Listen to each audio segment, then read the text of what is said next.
അപ്പസ്തോല പ്രവർത്തനങ്ങൾ 10-ാം അധ്യായം 44 മുതൽ 48 വരെയുള്ള വാക്യങ്ങൾ. പത്രോസ് ഇത് പറഞ്ഞുകൊണ്ടിരിക്കുമ്പോൾ തന്നെ കേട്ടുകൊണ്ടിരുന്ന എല്ലാവരുടെയും മേൽ പരിശുദ്ധാത്മാവ് വന്നു. വിജാതിരുടെ മേൽ പോലും പരിശുദ്ധാത്മാവിന്റെ ദാനം വർഷിക്കപ്പെട്ടതിനാൽ പത്രോസിനോട് കൂടെ വന്നിരുന്ന പരിച്ഛേദിതരായ വിശ്വാസികൾ വിസ്മയിച്ചു. അവർ അന്യഭാഷകളിൽ സംസാരിക്കുന്നതും ദൈവത്തെ സ്തുതിക്കുന്നതും അവർ കണ്ടു.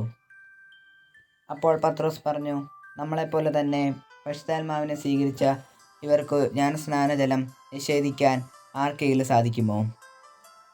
യേശുക്രിസ്തുവിൻ്റെ നാമത്തിൽ അവർക്ക് സ്നാനം നൽകാൻ അവൻ കൽപ്പിച്ചു. കുറേ ദിവസം തങ്ങളോട് കൂടെ താമസിക്കണമെന്നും അവർ അവനോട് അഭ്യർത്ഥിച്ചു.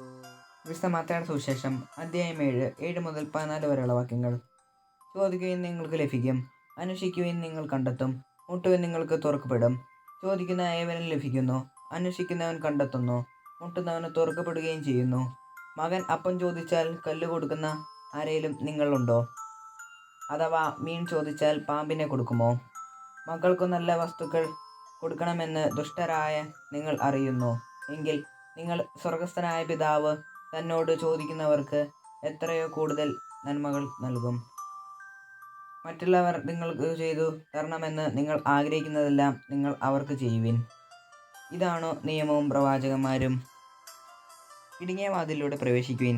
വിനാശത്തിലേക്ക് നയിക്കുന്ന വാതിൽ വിസ്തൃതയോ വഴി വിശാലവുമാണ്; അതിലേക്ക് കടന്നു പോകുന്നവർ വളരെയാണ് താനും. എന്നാൽ ജീവിതത്തിലേക്ക് നയിക്കുന്ന വാതിൽ ഇടുങ്ങിയതും വഴി വീതി കുറഞ്ഞതുമാണ്; അത് കണ്ടെത്തുന്നവരോ ചുരുക്കം.